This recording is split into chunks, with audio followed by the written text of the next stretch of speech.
Ya, terima kasih Pak Dwi. Silakan langsung saja Pak Saino untuk menanggapi pertanyaan pertama tadi dari mahasiswanya. Ya, pendek saja, karena yang bertanya sudah makin banyak ini ya, Ya, menjelang akhir. Apa yang disampaikan oleh Pak Susanto itu betul ya. Dan sekarang konstruk Tionghoa itu tidak lagi dikonstruksi oleh negara. Setelah Gus Dur kan dilepas ya. Sekarang yang akan mengkonstruksi Tionghoa adalah media sosial.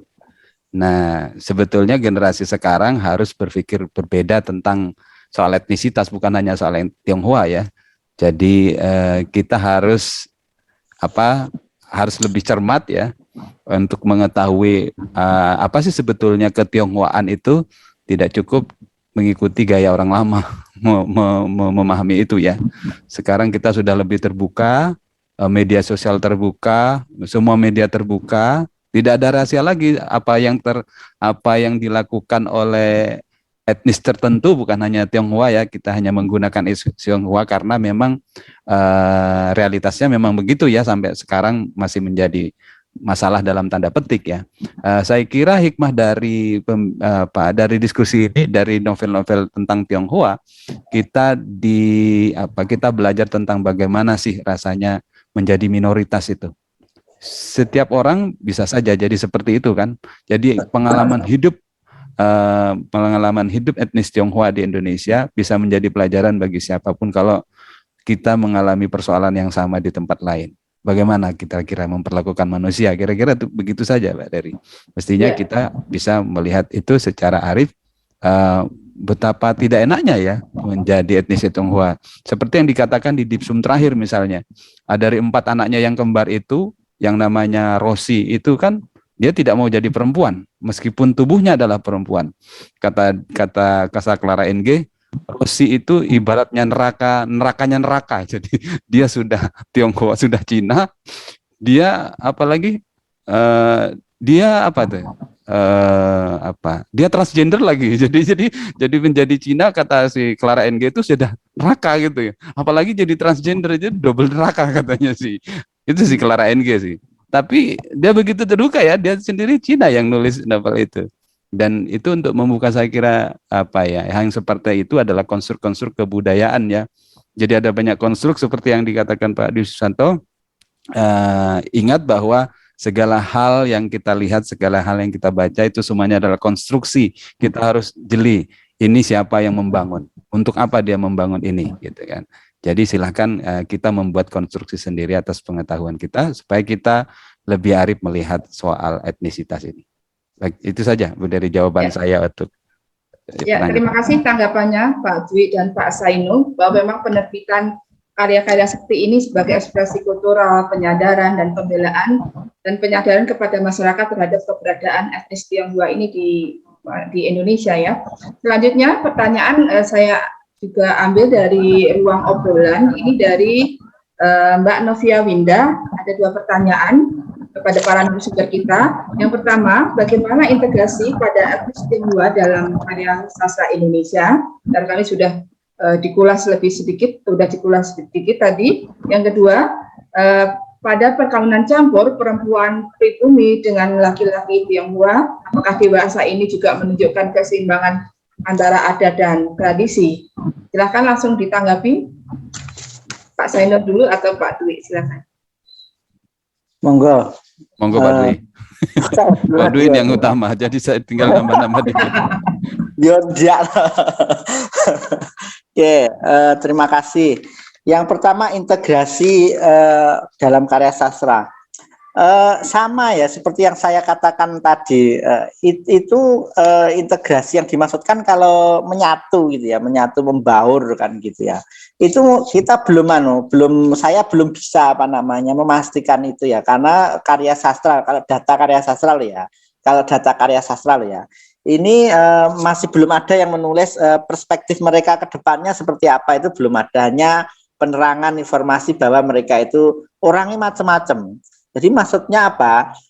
Kalau kalau kita memandang orang Tionghoa itu jangan menggunakan stereotip gitu loh, jangan menggunakan wacana yang sudah dibentuk gitu loh. Nah sekarang yang membentuk wacana ya media seperti dikatakan Pak Sainul tadi.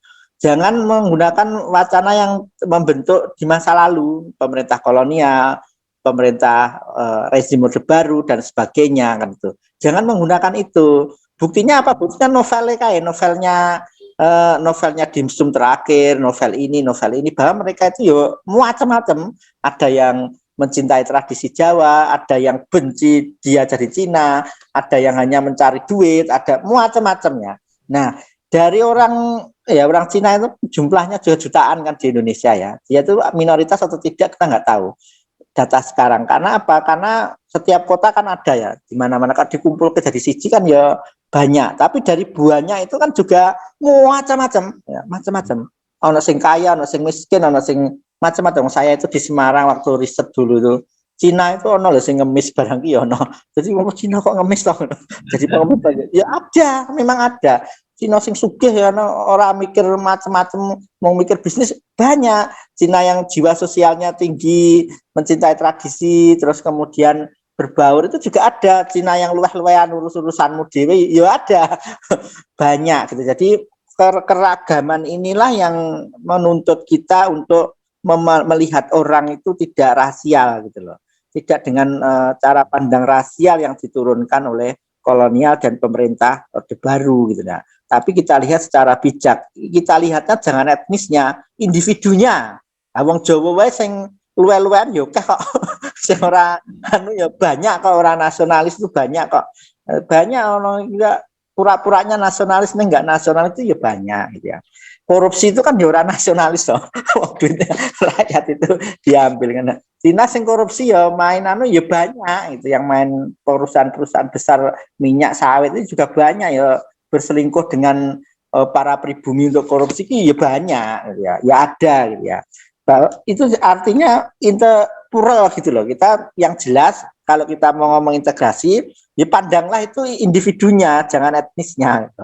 Oh ya si A itu kan ini, oh ya si A ini. Jadi kita tidak terbebani oleh politik atau konstruksi identitas. Ya. Oke, kemudian masalah kawin campur. Kawin campur itu gini ya, ini memang satu kasus tersendiri ya.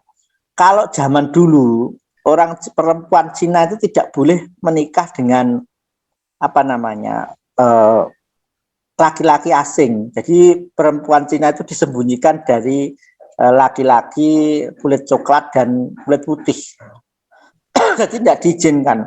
Jadi perempuan Cina itu enggak, kalau sepanjang novel yang saya baca ya, ada beberapa sepuluhan lebih novel tentang kawin campur itu kalau laki enggak ada yang perempuanannya dari Tionghoa. Tapi kalau ada perempuannya dari Tionghoa itu mesti gagal pernikahannya. Misalnya apa itu kesopanan timur. Nah, itu gagal, nggak bisa, meskipun itu yang menikahi orang Belanda, itu mesti gagal, nggak diizinkan gitu ya, nggak diizinkan, karena nanti saya jelaskan mengapa persoalan itu muncul. Tetapi kalau laki-lakinya Tionghoa, perempuannya mana saja, etnis mana saja, itu bisa diterima. Nah, ini yang saya sedang nulis itu ya, sudah hampir selesai tentang pergundian. Ya, jadi laki-laki Cina itu memelihara gundik tahu ya, nyai pribumi gitu. Nanti ada sentimen agama juga, wong Islam kok jadi gundik wong Cina ini, macam-macam lah. Persoalan yang muncul macam-macam. Itu pergundian itu ada. Nah, kalau laki-lakinya Cina itu cenderungnya berhasil diterima meskipun melalui satu proses peluruan identitas. Yaitu pribumi itu harus mengikuti tradisi dan adatnya suami. Nah, itu kan artinya juga mereka melakukan penjajahan terhadap pribumi, perempuan pribumi kan zaman kolonial itu ya. Nah, ini yang terjadi seperti itu. Nah, itu novelnya ya, kalau data kehidupan sehari-hari ya enggak tahu, tapi novel itu kan cermin itu. Nah, ada juga Nona Olanda sebagai istri Tionghoa, Diana. Jadi Nona Olanda itu Nona Belanda itu bisa diterima sebagai, namanya Diana, itu bisa diterima sebagai istri Tionghoa kalau dia meluruhkan identitas. Paina nyanyi siapa itu juga, kemudian Marsiti juga, kemudian banyaklah, Sumantri juga demikian. Tapi posisi rasnya lebih rendah tetepan kalau perempuannya. Yang menjadi persoalan perempuan pribumi loh itu. Mengapa perempuan ini dilarang? Karena dia sebagai simbol penjaga tradisi. Memang tradisinya patriarkis kalau kita katakan dengan perspektif feminis barat kan seperti itu. Ya memang apa namanya dia simbol tradisi karena kalau menurutnya katanya sinnya itu hilang. Sin itu satu dia sebagai apa perempuan itu sebagai apa ya semacam pewaris yang mendidik mempersiapkan generasi. Jadi memang harus murni ke Tionghoanya. Memang budayanya patriarkis. Nona Chun-i itu juga demikian. Nah, dalam novel salah satu Nona Chun-i itu juga demikian. Nah, ini kalau di dalam masyarakat sekarang kasus-kasus yang terjadi itu ya mesti ada pertentangan, tapi akhirnya ya orang itu sekarang pikirannya berubah dalam kondisi sekarang orang Tionghoa juga bahasannya ada kasus-kasus apa namanya laki-lakinya Jawa, perempuannya Cina, ya mereka juga hidup bahagia itu diterima keluarga itu. Nah sekarang ada karena teman saya juga menikah dengan orang Tionghoa itu ya orang Cina. Nah itu juga ada beberapa tapi kecenderungan yang terjadi masih disembunyikan perempuan apa namanya Cina itu disembunyikan dari laki-laki kulit coklat dan kulit coklat terutama. Terutama pribumi kalau dari bule yang menikah orang Cina menikah dengan orang Jepang, orang perempuan Cina menikah dengan bule itu juga ada. Tapi kecenderungan yang ada di masyarakat itu tampaknya seperti itu. Tetapi meskipun demikian ada beberapa kasus yang perempuan itu Cina, yang laki-laki itu Jawa itu juga ada gitu loh. Nah ini kan plural lagi dah. Nah tapi masih apa ya kalau menurut saya masih tentang kawin campur itu masih untuk menembusnya perempuannya Cina ke Jawa itu juga ke pribumi itu masih sangat ketat ya, masih sangat sukar gitu ya. Tapi ada kasus-kasus yang sudah menikah dengan pribumi. Oke, saya kira seperti itu. Ya, terima kasih Pak Dwi. Silahkan langsung ditanggapi Pak Sainur. Ya, saya ingin menambahkan yang kedua saja soal kawin campur gitu ya. Saya punya kawan sebetulnya yang menangis kemarin karena tidak bisa gabung di sini dan kebetulan dia Tionghoa. Saya tidak bisa Zoom katanya, padahal dia ingin sekali. Dan dia kebetulan Tionghoa dan dia kebetulan juga adalah penulis gitu ya. Dia nulis pantun. Nah, dia Cina Banjar, Pak Dwi. Nah, ini menariknya ya. Kalau tadi Pak Dwi bicara Cina Semarang, Cina Surabaya, Cina Banjar ini karakteristiknya berbeda loh ya dengan Cina di Jawa. Betul. Beda sekali. Dan kawan saya ya di kita di Banjar ini agak aman lah dari situ. Misalnya balamut, tradisi balamut itu menjadi tradisinya sebagian dari keluarga Cina juga di Banjar. Tradisinya itu. Misalnya Pak Jamhar sendiri ya sebagai informan penelitian saya itu istrinya orang Cina. Istrinya Pak Jamhar itu kan dari Cina. Jadi dia ikut balamut kemana-mana. Jadi mungkin dengan melihat itu, pertanyaan nomor 2 bisa dijawab. Tetapi persoalan antara perkawinan antara etnis Tionghoa dan pribumi itu tidak bisa digeneralisir dengan satu karakteristik ya. Cina Jakarta, Cina Semarang, Cina Surabaya, dan Cina Banjar itu berbeda. Jadi konstruknya juga berbeda. Nah, saya kira itu hikmah penting dari diskusi ini, Mbak Dery, supaya ketika kita melihat ketionghoaan itu tidak tunggal di kepala kita. Ada banyak kemungkinan. Dan itu yang ditawarkan sebagai solusi kultural ya Pak Dwi. Saya kira begitu. Terima kasih. Iya, terima kasih tanggapannya dari para pembahas. Betul, setuju sekali dengan pernyataan Pak Dwi Susanto tadi ya, jangan memandang orang itu dari stereotipnya ya Pak ya. Bukan hanya Cina ya, orang Cina itu kayak semua gitu, padahal juga ada yang nggak ada. Begitu juga orang asing kalau disebut bule itu ya semacam rasial ya Pak ya, mereka juga nggak ada tersinggung gitu. Bule juga ada yang kaya, ada yang miskin ya Pak ya. Juga banyak. Banyak. Di Australia itu juga banyak yang homeless gitu, orang-orang bule itu yang nggak punya rumah, tidur di jalan juga banyak. Jadi jangan melihat orang itu dari stereotipnya, itu juga betul sekali Pak. Langsung saja untuk pertanyaan berikutnya.